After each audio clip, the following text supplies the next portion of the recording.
guys, welcome to my channel once again. My name is Bolaji. I love to create content about everything. Okay, so in this video I will be talking to us about long distance relationships and must have conversations despite being in a long distance relationship. Okay, I am no relationship expert. I'm not, but I was in a long distance relationship before I got married, and I think there are just a couple of conversations that needs to be had despite being in a long distance relationship. Yeah, so I'll just be highlighting some of them. Yeah, I would say, and we know that, yeah, not everyone is open to long distance relationships. I mean, it's a no to some people, like no, I'm not gonna do it. But the truth is, whether you like it or not, sometimes at some point long distance happens. Like it could be at the beginning, it could be at the middle, like, but it happened. For the purpose of this video, it's going to be for people who are dating to get married, but not for long distance that happens in the marriage. Don't know if you get what I mean. So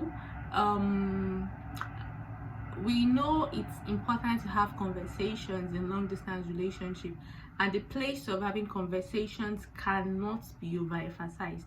I mean, you guys are not seeing each other every day.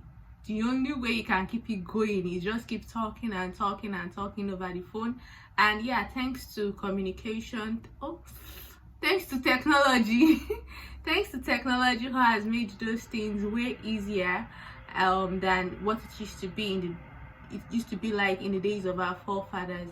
But I mean, even though we want to communicate, we want to converse, what are we talking about? Is it just about have you eaten? There are lots of them, but I'll just highlight a couple, just 5 of them in this video, and then in no particular order. The first thing I would like to mention is number 1, genotype. So for genotype, especially for people who come from areas where sickle cell disease is endemic, like Nigeria, where I've come from, so it's quite important for you to clarify your genotype. It's quite important for you to have a conversation around what is your genotype, and not just about talking about it. It's also important that you go on to have a repeat test if possible, because I mean, it's not fair to keep reproducing, recreating sickle cell disease patients, like people who live with sickle cell disease, warriors. It's a whole lot for them to deal with, and these things are things that are preventable if only you can get it right. I can get it right at the point of dating. So for me, for example, I'm a carrier. So like my mom had always told me since time immemorial that, oh yeah, you must get married to a. I'm like, mommy, be calming down now. So like I just knew that AA knew. So the first set of conversations I get to have with any prospective guy at all is always, please, what's your genotype? I remember when I got asking my husband, I mean, I'll put the video, we started our relationship long distance. Like I knew him. I talked about all of that. I'm not talking about it in this video. You go and watch the story if you want to watch it. I'll put it in my description. So when I got asking him about about his genotype, it was all like, he told me he was proudly AA. You know, those AA people used to be very proud. Go. So like, okay, and I thought that was it. But then the guy went a step ahead. The day he had the opportunity to go to a laboratory, he got another test done, and he sent me the result. I'm like, sent him message now, far. But I mean, it was a good one actually, just for like some double confirmation and for you to be just sure, like really sure. So please, even if you're in a long distance relationship, try to ensure that you get your genotype right. Like have the conversation and deal with it before you go too far. The second thing I'll talk about is is it working? Okay, so I mean, if you are in short distance relationships where you get to see each other every day, you go out on dates, you know whether this guy is into you or whether this lady is into you. You will see the signs, like not like you are engaging in premarital sex or doing anything you shouldn't be doing, but you would see, you would get reactions, you would see is something coming up, like but here we are, we started this relationship long distance, and we already say, okay, yes, yes, yes, we'll marry each other. And me, I am here in the UK, my husband is in Nigeria, we do not have physical dates. I'm like, we have to ask this question. Hey, how are we going to do it? It wasn't easy to ask, but I had to ask. I had to ask him, guy, how far is it working? That was one of the weirdest conversations I've had with a guy. Yeah, I'm sure it must have come to him like, how far now? What do you mean? But I was able to say, okay, yes, so it is working. And then we made a joke out of it at that point. We started calling it, I'll get the agbagba, something like that. So yeah, there's some difficult conversations that if you were in a short distance relationship, you may not have to ask because you would see it anyway. But in a long distance relationship, you don't get to see some of these things, so you have to ask, you have to talk about it, despite being in a long distance relationship, because you don't want to get married to someone and then get to start finding out those things, get to see that you are not attracted to one another, and no, it's not a place to be. So it's important that you have those conversations. Something I'll be talking about is your in-laws and your family to be, get to know them, get to remain connected with them, talk to them, have video calls, have voice calls. Again, if it's a short distance relationship, you can always pay visits. Like, you may not even be planning to go, but you guys had a date and then you have to say bye-bye to each other. He sees you off to your house, you see him off to his own house, you get to meet his parents, you get to meet his siblings, and blah blah blah blah. But I mean, in a long distance relationship, it's literally the two of you, probably on the phone all the time. The family probably knows that, oh yes, there's this person, but maybe no more than that.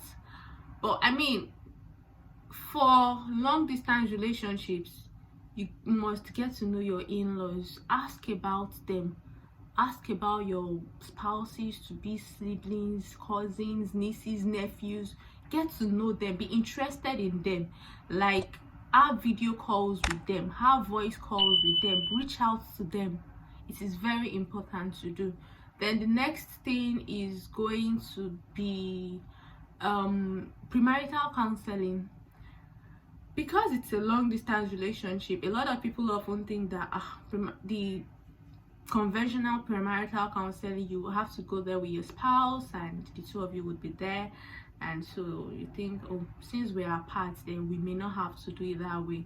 Yes, that is the conventional way, but don't think because you are in a long distance relationship you should deprive yourself of premarital counseling. You can have virtual premarital counseling. I'll get a counselor, whosoever you think wants to counsel you or should counsel you, get a counselor. And I mean, all thanks to the pandemic, like, you really don't have to do a lot of things physically anymore.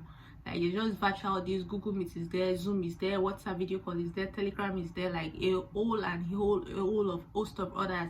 So more like you can get to meet all of you, put yourself on the telephone, put yourself on the computer, have your premarital counseling.